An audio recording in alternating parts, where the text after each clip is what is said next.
Hello YouTube family, कैसे हैं आप लोग। आप सभी का स्वागत है आज के मेरे न्यू ब्लॉग में। आज है करवा चौथ स्पेशल ब्लॉग और ये मेरी साड़ी जो मैं भी पहनने वाली हूँ।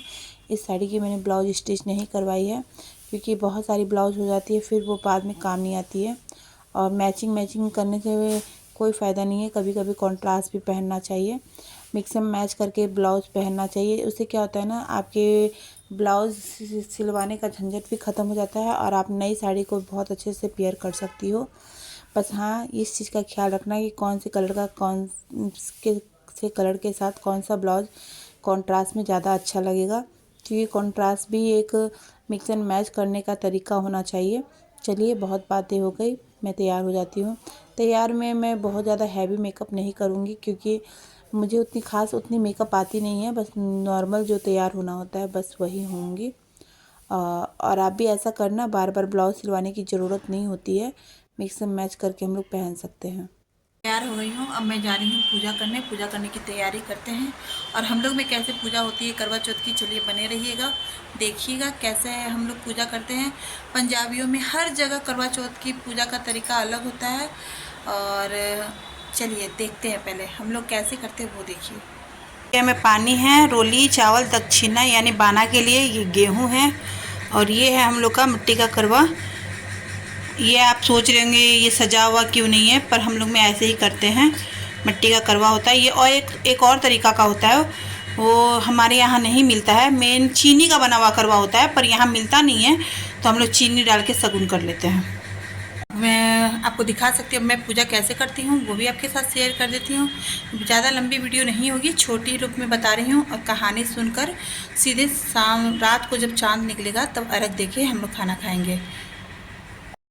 अब हम लोग एक पाटा ले लेंगे, उस पाटा पर एक लुटिया जिससे हम लोग चंद्रमा को अर्घ देंगे। थोड़ा सा गेहूँ का दाना कंपलसरी होता है। और हम लोग में 13 चौथ होती है, करवा चौथ के साथ 13 चौथ का व्रत भी करा जाता है, उसका भी उद्यापन किया जाता है। और उसका है ना, आपको 13 चौथ की जो कथा है वो कुछ अलग होती है। और ये एक और बात बता देती हूँ, पुरुषोत्तम महीना की मिलाकर 13 चौथ होती है, तो ये भी हम लोग में किया जाता है, उसका उद्यापन भी होता है। अब हम लोग पाटा पे सथिया कर देंगे और है ना लोटा पे और करवा पे, तीनों पर सथिया कर देंगे। लोटा पर और करवा पर 13-13 टिक्की भी दे देंगे। ये तो हुई हमारी पूजा करने की शुरुआत। इसी तरह से सारे जगह हम लोग सथिया करेंगे, लोटा पर भी करेंगे और करवा पर भी करेंगे। और हाथ पर हम लोग ले लेंगे 13 दाना। और ये एक कहानी ऐसी है कि एक भाई थी और 7 भाई की एक बहन है।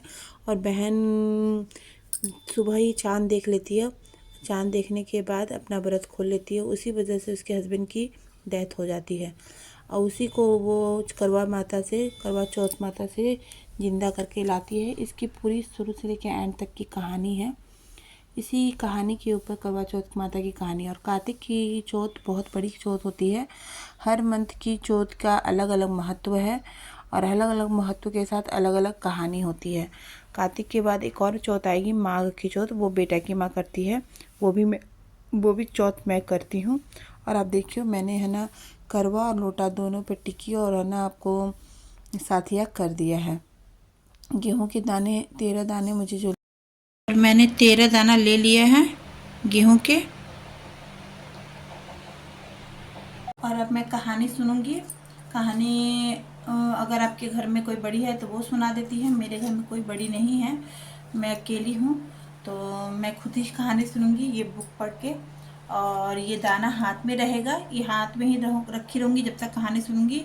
एक करवा चौथ की कहानी सुनूंगी, एक गणेश जी की कहानी सुनूंगी। चलिए पहले मैं कहानी सुन लेती हूँ, क्योंकि कोई वीडियो बनाने वाला नहीं है, नहीं तो वो भी बताती कहानी क्या है। लिंक वीडियो बहुत लॉन्ग हो जाती है। कहानी सुन ली है, बाना भी निकाल दिया है, अब चांद उगेगा तब अर्घ देंगे। और बेटा से बात कर रही थी कि मेरा फ़ोटो खींच दो, तो वो वीडियो बनाया, पे बोले जा रही हूँ। तो फिर रात को चंद्रमा का अर्घ दिया मैंने और 8:30 पौने 9 बजे के आसपास मैंने अर्घ दे लिया था। आप अपने शहर में बताना आपने कितना बजे करवा चौथ का व्रत खोला, आपके शहर में कितना बजे चांद निकली। और मैं मंदिर में आके है ना अपना अर्घ दे रही हूँ। हमारे घर के चारों तरफ बहुत ऊंची ऊंची बिल्डिंग है, इस चक्कर में मुझे चाँद दिखने में 11 साढ़े 11 बज जाता। तो हस्बैंड बोले चलो मंदिर चलते हैं, वहाँ अर्घ भी दे लेना और मंदिर में भगवान के दर्शन भी हो जाएंगे। बोले चलो ठीक है। मैं 2-3 साल से ऐसे ही करती हूँ, मंदिर के पास ही आकर अर्घ देती हूँ। यहाँ बहुत लेडीज़ लोग आती है, बहुत लोग आते हैं यहाँ पे अर्घ देने। और हम लोग चलनी में दिया रख कर के पति को नहीं देखते, चाँद को नहीं देखते। हम लोग है ना, हम लोग का रीत अलग है, हम लोग इस तरह से अर्घ देते हैं। और हम लोग में शीरा का भोग लगता है चाँद को। और मैं अपने हस्बैंड का पैर छू रही थी। आप देखो पीछे लेडीज़ लोग खड़ी है, वो भी अपने चाँद वाला करवा चौथ का व्रत कर रही थी। वो लोग चलनी में दिया पे रख कर रही थी। हमारे यहाँ ऐसा नहीं होता है। और मैं अब मंदिर में सारे भगवान का भोग खा रही थी। उसके बाद अब घर जाऊंगी। घर जाके फिर आपके साथ शेयर करूंगी कि मैंने क्या बनाया था। और मैं बहुत ज़्यादा थक चुकी थी, आप आगे देखने मिलेगा आपको। व्रत खोल लिया है और आज क्या रसोई में बनाई है, चलिए वो भी आप देख लो। ये है सीरा, पूड़ी, सब्जी, सलाद और रसगुल्ला। ले रही हूँ विदा। कल फिर एक नए ब्लॉग के साथ आपके साथ मिलूंगी। Bye bye, good night.